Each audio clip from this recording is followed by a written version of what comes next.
Motorbikes, Oranges and Almonds by Alina Lornek of Boambi East 2452. Narrated by Janine Penfold. Once upon a beginning, there was a man, a woman, and a war. I am stamped with the maker's mark of all three. September 1939. Germany and Russia invade Poland, triggering the Second World War. June 1940. The Polish government and armed forces withdraw to Britain. The man, 23 when the war began, was a Pole from Jaworzno, a southern Poland city in the Silesian highlands on a tributary of the Vistula, a city of sycamore maples. As a skilled technician with the 305 Polish Bomber Squadron based in rural Lincolnshire, the man could tell his plane by the sound of the engine, and while it was 91 metres off the end of the runway, his mechanical diagnosis was already in progress. The woman was a voluntary recruit with the Women's Royal Navy Service, a wireless telegraphist, rising quickly to petty officer. She hailed from the west coast of Britain, from what had been one of the most famous ports in Christendom, Milford Haven. She was 19.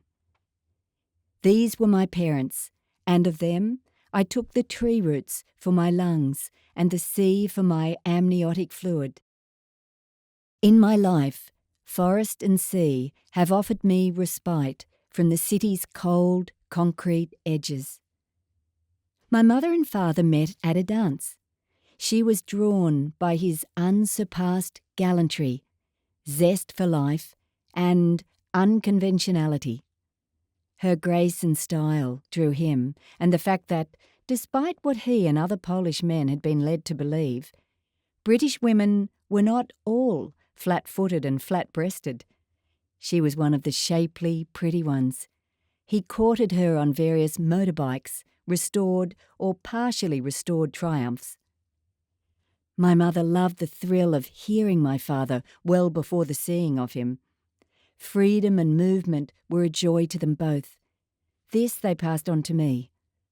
I loved the freedom of the open road, the wild air against my skin, and the changing aromas, blending me and the day into one.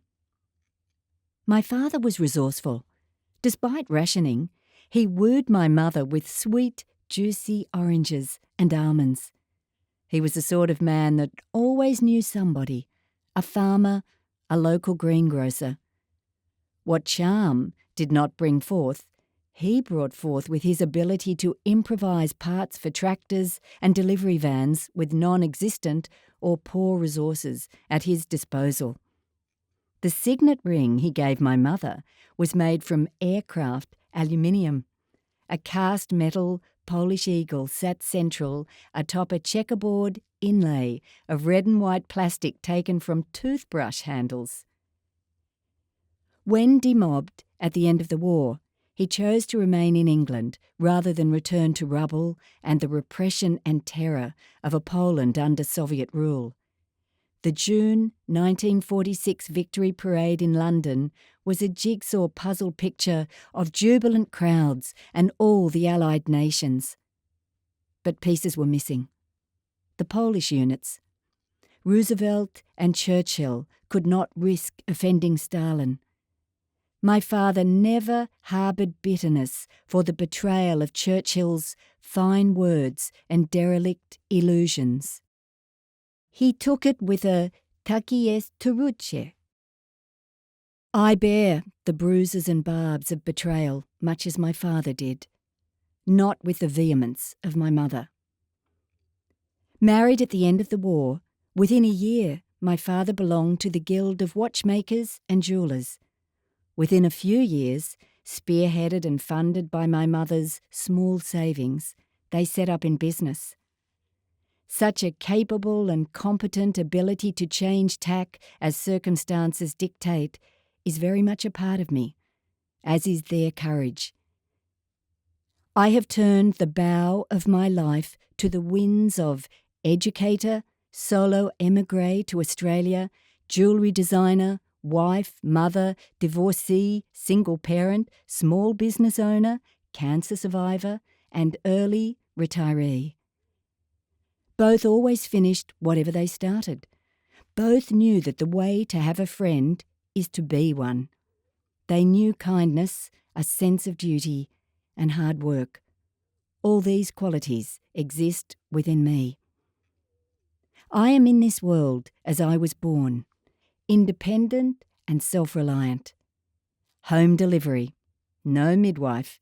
As a middle child, second daughter, although the early to middle 50s were the rationing times, the early 60s were the time of the glorious freedoms of the unsupervised outdoors, of minor mischiefs and misadventures. A time of childhood friendships, adult-free, till dinner time. The exploration of open grassland, lakes, wooded trails, streams, and the silent, sentient chill of pine forests. As with my father, the dull, the humdrum, and the aimless held no attraction for me. At home, I was a passionate maker of objects. My sacred text was Bonnie Snow's 100 Things a Girl Can Make. Within it, I discovered the joy and freshness of invention, my stamp of individuality, creativity, and sense of beauty. No mere copyist, I solved problems using my intellect and persistence. There were the peg dolls, made from traditional wooden pegs with the bobble top and split body.